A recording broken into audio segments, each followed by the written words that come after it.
आइए हम लोग देखते हैं वैश्विक इतिहास में प्यूनिक का युद्ध। रहा नहीं जाता, तड़प ही ऐसी है ना।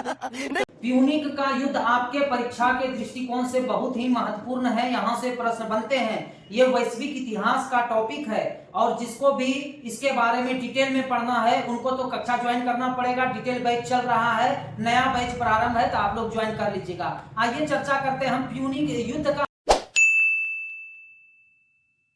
तो प्यूनिक के कुल 3 युद्ध लड़े गए थे और ये रोमन सैनिक और कार्थेज के बीच में लड़ा गया था।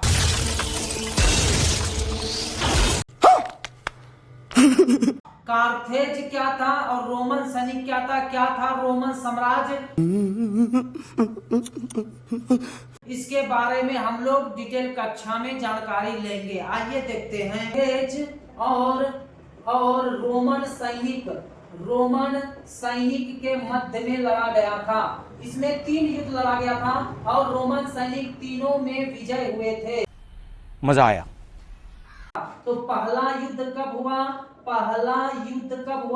बहुत देखिए, युद्ध का शुरुआत 261 ईसा पूर्व में ही हो गया था, लेकिन बहुत सारा पुस्तक आपको 264 भी लिख के देगा। उनको जो मर्जी बोलते रहे, हम लोगों को कोई लेना देना नहीं है।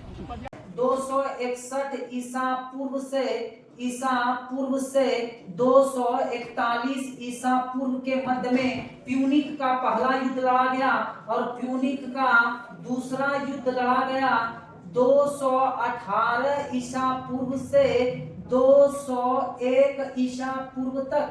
और उसके बाद प्यूनिक का जो तीसरा युद्ध है, प्यूनिक का तीसरा युद्ध ये लड़ा गया 149 ईसा पूर्व से 146 ईसा पूर्व तक। मित्रों, यह वैश्विक इतिहास का टॉपिक है और वैश्विक इतिहास का टॉपिक डिटेल में पढ़ने के लिए, प्रश्नों को अच्छे से सॉल्व करने के लिए, उसका सेट प्रैक्टिस करने के लिए ज्वाइन करिए चाणक्य एजुकेशन पॉइंट। नया बैच प्रारंभ है। जय हिंद, जय भारत। खत्म।